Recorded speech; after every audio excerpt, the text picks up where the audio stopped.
छत्रपती संभाजीनगर शहरातून एक धक्कादायक घटना समोर आली आहे। कर्जबाजारीला कंटाळलेल्या मुलानेच आपल्या वडिलाची हत्या केली आहे, तर आईचीही हत्या करण्याचा प्रयत्न करण्यात आला होता। शहरातील सातारा परिसरातील डिलक्स पार्क येथील ही घटना असून श्रीकृष्ण पाटील वय 62 असे मृत व्यक्तीचे नाव आहे, तर रोहित श्रीकृष्ण पाटील असे हत्या करणाऱ्या आरोपी मुलाचे नाव आहे। दरम्यान मिळालेल्या माहितीनुसार पाटील कुटुंबातील सर्वजण सोमवारी रात्री जेवण करून झोपले होते। यानंतर त्यांची मुलगी सकाळी आवाजाने जागी झाली तेव्हा पाटील यांचा मुलगा रोहित त्यांच्या आईच्या अंगावर बसून गळा दाबत होता। मुलीने आरडाओरडा करताच तो पळून गेला। यानंतर ते हॉलमध्ये श्रीकृष्ण पाटील यांच्याकडे आले तेव्हा ते मृत अवस्थेत होते।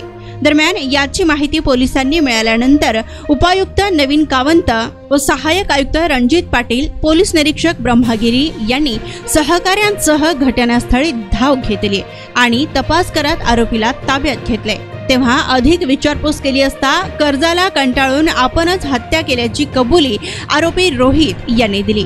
दरम्यान पोलिसांनी त्यास अटक केलेली असून आरोपी विरोधात सातारा पोलीस ठाण्यात गुन्हा दाखल करण्यात आलाय, तर पुढील तपास पोलीस करीत आहेत। आज सकाळी 8 वाजताच्या जवळ आम्हाला पोलिसांना कॉल आला होता। डिलक्स पार्क दीपनगर सातारा परिसरमध्ये एक खून झाला होता, तशी आम्हाला सूचना मिळाली।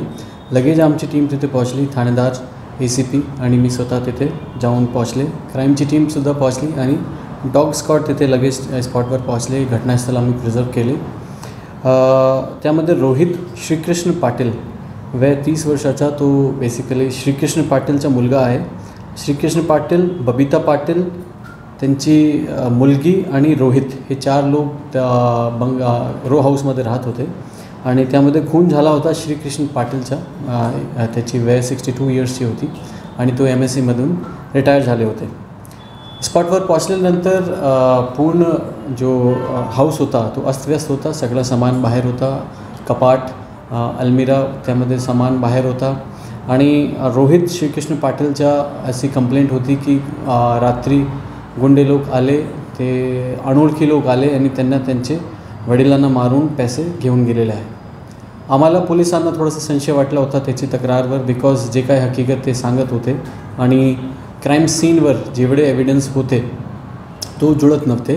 त्यामुळे आम्ही बारकाईने आपला प्रत्येक एव्हिडन्सची बारकाईने आम्ही पाहणी केली आणि त्याच्यानंतर आम्हाला असा वाटला की त्यामध्ये संशय आहे। आम्ही रोहित श्रीकृष्ण पाटील त्यांना इंटरोगेट केले, डिजिटल एव्हिडन्स तपासणी केले आणि डॉग स्क्वॉड जो होता त्याला आम्ही वाश दिले आणि डॉग स्क्वॉडने जाऊन रोहित श्रीकृष्ण पाटीलला डिटेक्ट केले आणि त्याच्यानंतर आम्ही त्याची बहीणला पण पूछताछ केले।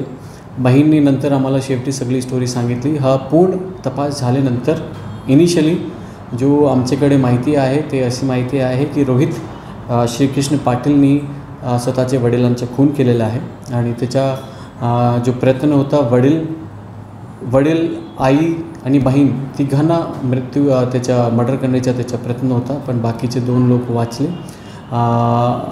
त्याच्यानंतर स्वतःला सुसाईड करण्याचा पण त्याचा प्रयत्न होता, पण हे सगळं प्लॅनिंगमध्ये तो सक्सेसफुल नाही झाला आणि त्याला जे पोलिसांना दिशाभूल करण्याचा त्याचा प्रयत्न होता तो आम्ही त्याच्यावर पण बारीकाईने एव्हिडन्सचं विश्लेषण करून आम्ही हे सत्य उघडकीस आणलेले आहे। सध्याच्या परिस्थितीमध्ये त्याची बहीण त्यांनी आम्हाला फिर्याद दिलेली आहे आणि त्याच्या फिर्यादच्या अनुसार 302 आणि 307चा गुन्हा दाखल झालेला आहे आणि पुढचा तपास सध्या तपासावर आहे। धन्यवाद। हत्येचे नेमकं कारण काय?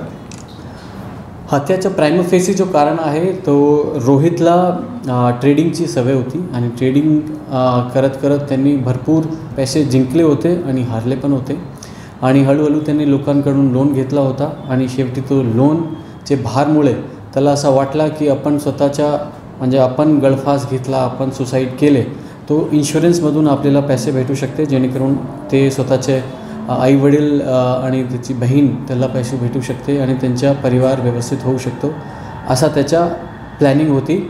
पण हे व्हिडिओच्या माध्यमातून मी सगळे शहरवासीला सांगू इच्छितो की असा कुठलाही प्रकारचा तरीका कोणीही वापरू नका, बिकॉज असा कोणतीही तरतूद नाही की तुम्ही स्वतःचा सुसाईड केले किंवा कोणाचा मर्डर केले आणि इन्शुरन्स कंपनीकडून तुम्हाला पैसे भेटेल तसं काहीच नाही. बिकॉज प्रत्येक गोष्टी बारीकाईने तपासणी करावं लागते, त्याच्यानंतरच इन्शुरन्सचे पैसे भेटते. तो कृपया करून कोणताही माणूस कोण शहरमध्ये आणि जेवढे लोक माझी गोष्टी ऐकतात हा प्रकारच्या स्टेप तुम्ही घेऊ नका, जेणेकरून तुमच्या पण नुकसान होईल, तुमच्या घरच्याचं पण नुकसान होईल आणि पूर्ण आयुष्य तुमचं बर्बाद होईल.